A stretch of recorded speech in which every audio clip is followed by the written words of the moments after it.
যে খবরের দিকে চোখ না রাখলেই নয় সেটি হলো মুর্শিদাবাদের নবগ্রামের বিধায়ক কানাই চন্দ্র মণ্ডলকে দেখানো হয় বিক্ষোভ। এই বিক্ষোভের ভিডিও সত্যতা যাচাই করেনি আমাদের চ্যানেল। জানা যায় বৃহস্পতিবার কিরিটেশ্বরী মন্দির কমিটি ও মেলা কমিটির গঠন নিয়ে রীতিমতো চাঞ্চল্য হয়ে পড়ে এলাকা। আপনারা সবাই জানেন কিরিটেশ্বরী মন্দিরটি পর্যটক হিসেবে ঘোষিত হয়েছে। সেই মন্দিরটিতে যখন মন্দির কমিটি ও মেলা কমিটির গঠন নিয়ে আলোচনা বসা হয়, ঠিক সেই সময়ে রীতিমতো চাঞ্চল্য সৃষ্টি হয়। এলাকাবাসীদের দাবি অবৈধভাবে এই গঠন করা হয়েছে, তাই তারা নবগ্রামের বিধায়ককে ঘিরে বিক্ষোভ দেখাতে শুরু করেছে। সেই বিক্ষোভ দেখার পাশাপাশি স্থানীয়দের রাস্তা অবরোধ করেও বিক্ষোভ দেখাতে থাকে এবং এই নিয়ে চাঞ্চল্য সৃষ্টি হয় এলাকায়। শুধু তাই নয়, বিক্ষোভে ফেটে পড়েন এলাকাবাসীরা। তারা জানান কিরিটেশ্বরী মন্দির কমিটির সভাপতি সেক্রেটারিকে পদত্যাগ করতে হবে।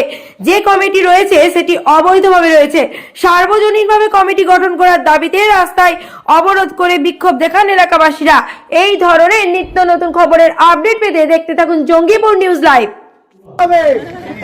আমাদের দাবি হচ্ছে সভাপতি কিরিটেশ্বরী মন্দির কমিটির সভাপতি সেক্রেটারি পদত্যাগ করতে হবে।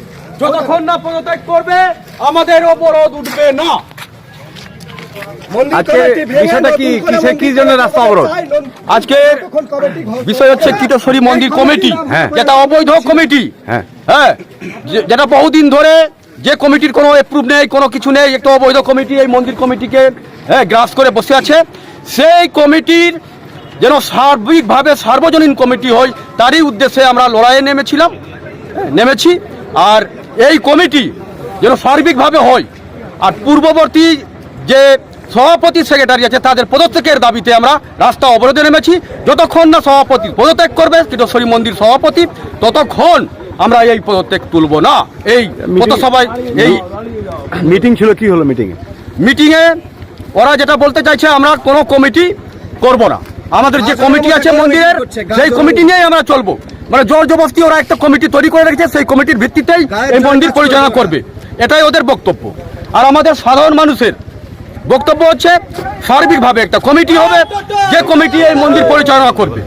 আচ্ছা, সেক্রেটারি কে আছে, কার বিরুদ্ধে ক্ষোভ আপনাদের? আমাদের ক্ষোভ হচ্ছে মন্দিরের যে অবৈধ কমিটির সেক্রেটারি বাপি দাস। হ্যাঁ,